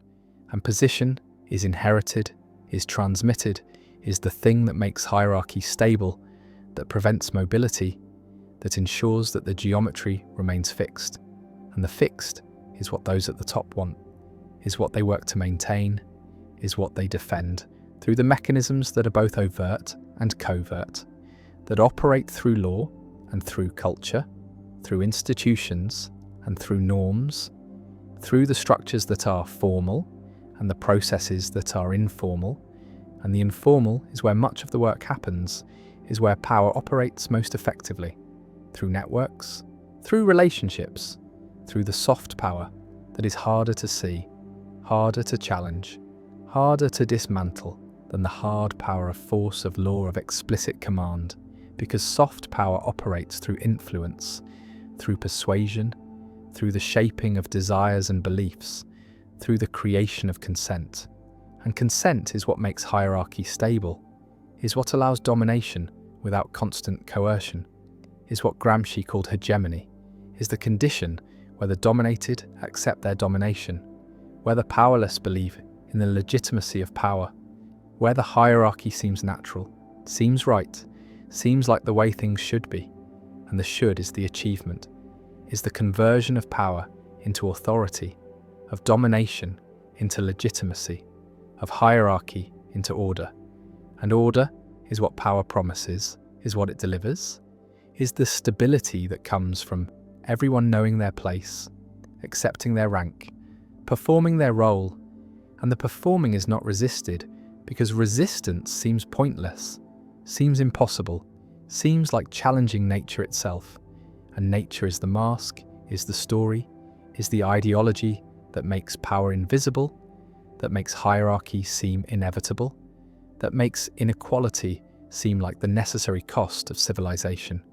And civilization is the achievement of hierarchy, is the organization of humans into structures that are complex, that are specialized, that are requiring coordination. And coordination is impossible without power, without hierarchy, without someone deciding, someone directing, someone controlling. And the controlling is concentrated, is centralized, is accumulating at the top. And the top is where decisions are made, where resources are allocated, where the direction is set. And the setting is not democratic, is not collective, is not reflecting the will of the many, but is reflecting the interests of the few, of those who have power, of those who sit at the apex. And the apex is maintained through the geometry, through the structure that ensures power flows upward,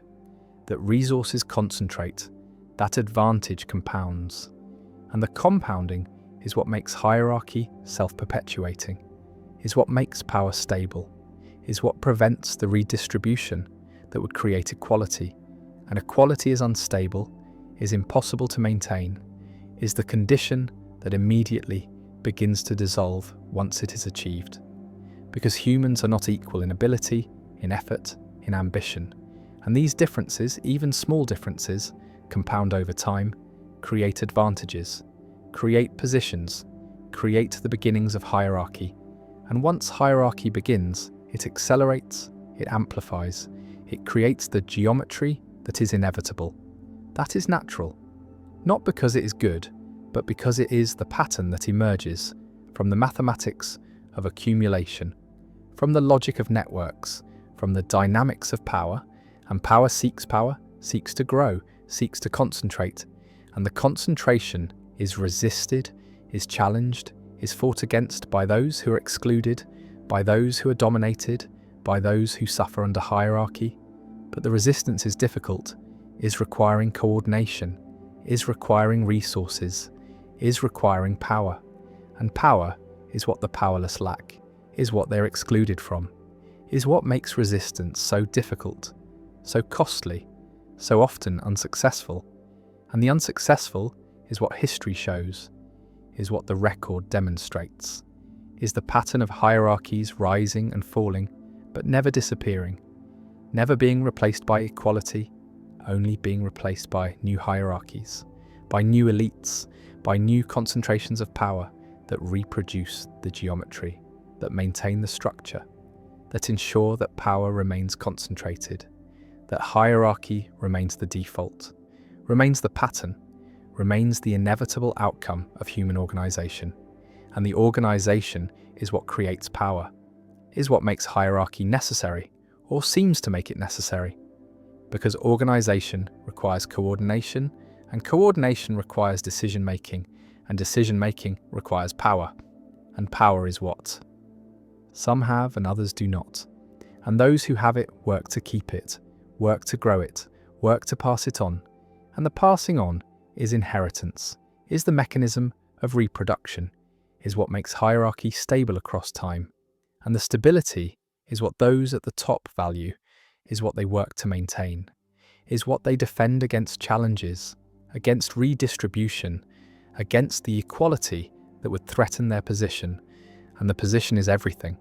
is what determines outcomes, is what makes life easy or hard, is what provides access or denies it, is what confers power or withholds it. And the withholding is structural, is built into the geometry, is the way that hierarchy maintains itself,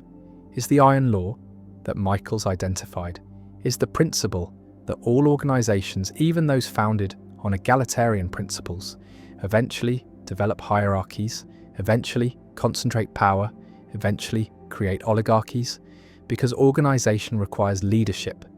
and leadership becomes power, and power becomes self-perpetuating, becomes the thing that shapes the organization to serve the leaders rather than the members. And the members are the many, are the base, are those who do the work but do not make the decisions, do not control the resources, do not have the power, and the power is what accumulates at the top, is what defines the apex, is what makes hierarchy hierarchical, and the hierarchical is the geometry, is the structure, is the arrangement that is not accidental, is not temporary, is not the result of bad actors or flawed systems, but is the natural pattern, the inevitable outcome, the shape that power takes when humans organize, when groups form, when societies persist. And the persistence is what makes hierarchy visible, is what reveals the geometry, is what shows that power does not distribute evenly, does not create equality, does not settle into balance, but instead concentrates, accumulates, forms the pyramids that are visible everywhere, in every society, in every organization, in every context where humans coordinate. And the coordination requires hierarchy, or seems to require it. And the seeming is enough, is what makes it real, is what makes the geometry inevitable, is what ensures that power will concentrate, that inequality will persist, that hierarchy will remain the default pattern, the natural arrangement, the geometry of power that shapes human life, that determines outcomes, that creates the world where some have much and most have little, where some decide and most obey, where some rule and most are ruled, and the ruling is not eternal, is not permanent. Hierarchies fall, are replaced, are overturned, but they are not eliminated, are not abolished, are not transcended, because the geometry remains, the pattern persists, the structure reasserts itself, and new hierarchies form, new elites emerge, new concentrations of power accumulate at new apexes, and the cycle continues. The pattern repeats, the geometry remains. Because power concentrates, because hierarchy is natural, because equality is unstable, because the geometry of power is not optional, is not chosen, is not the result of conspiracy or design, but is the inevitable outcome, the natural pattern, the way that power arranges itself when humans organize, and the organizing never stops, and the hierarchy never ends, and the geometry persists, always, inevitably, naturally, as the shape of power, as the structure of domination, as the pattern that defines human society, that creates inequality, that maintains hierarchy, that ensures that power remains concentrated, that the few rule the many, that the apex dominates the base, that the geometry of power remains fixed, remains stable, remains the eternal pattern, the natural arrangement, the inevitable structure that is hierarchy, that is power. That is the way things are and have always been and will always be, as long as humans organize, as long as groups form, as long as power exists, and power always exists, always concentrates, always creates the geometry that is hierarchy, that is domination, that is the natural, inevitable, inescapable pattern of human organization. And the organization is power, and power is hierarchy, and hierarchy is geometry, and the geometry is eternal.